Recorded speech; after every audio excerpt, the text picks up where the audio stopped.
So you can go ahead and use the link that you can find on Google Classroom to get to Think Central. If you're not sure where to find that, you know, of course, that you can use the link from the Sunset View webpage as well, or simply type in the URL as you see it above. When you get to this page here will allow students, teachers, and administrators to log in, meaning that you don't have to worry about having something that a teacher is supposed to log into versus a student. Sometimes students are worried about that or go to the wrong link. That's not the case with this website.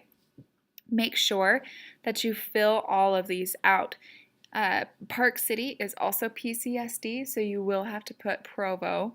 A lot of students make that mistake, or they put school district. That's another one of the options. Unfortunately, that's not going to help you in that case. So go ahead and fill out the country, state, district, and our school. Once you get to that point, you do have the option to remember that. It will remember all this information above.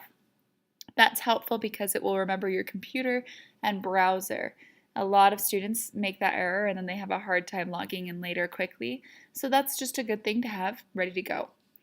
Your students' login information is a little bit different from mine, but mine is going to show a little bit different than theirs will. When you log in, theirs will be their first initial, last initial, so let's say Bailey Danielson, BD0, and then their lunch number. After that, their password is sun@123, all lowercase. I'm going to go ahead and log in as me, and of course my looks completely different from what yours will, but I do want to show you what resources you have available to you. On here, you will have access to the Student Edition and to the Interactive Student Edition. When we go to the Interactive Student Edition, you'll have access to all the chapters and lessons. That's important because you can log in and it will give you every single lesson with additional problems to solve. And if you go down to the bottom and click the red dot, which you can't see on your screen, I can see on mine, it will give you the opportunity to practice additional problems. If your student is struggling with a math concept, it might be beneficial for you to log into this ISE or Independent Student Edition and work through this. If, for instance, they don't understand how to figure out if it's an equivalent fraction, they can come over here to step by step, which will allow them to do that.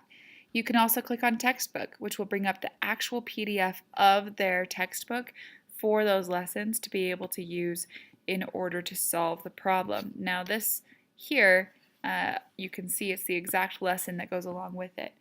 Now, one thing that's interesting about it is that this one gives more of a sample than most lessons would normally. So it is helpful to know that by going through this way, you get additional support. Another thing that's helpful is that you can go through and let's say, hey, I forgot my textbook at school. You actually do have access under the library. You have access to all the student editions. So you'll be able to access the resource book from home to be able to do those problems. There's also animated math problems. Let's see, iTools. Every single student has access to this on their login screen. You can do any of these. Now, not all of them are going to be helpful for your child, but they will be helpful as far as having those tools available to them. So for instance, I could create a number line to be able to compare, okay, I've got 5 plus 6, or 5 plus 1. Okay, well I know that's going to be 6, and I can check my answer. So I can do that. Now we don't use a lot of number lines, but we do use a lot of base 10 blocks. So I could say I've got 1, 2, 3,000, or 1, 2, 3, 4, 5, 6, 7, 8, 9, 10, 11. Hey, wait a second, the place value changed. I can line it up. It's a great way to use manipulatives at home, even when you don't have access to those manipulatives. If you need any help with any of your logging in information, please let me know. Otherwise, hopefully this was helpful to you.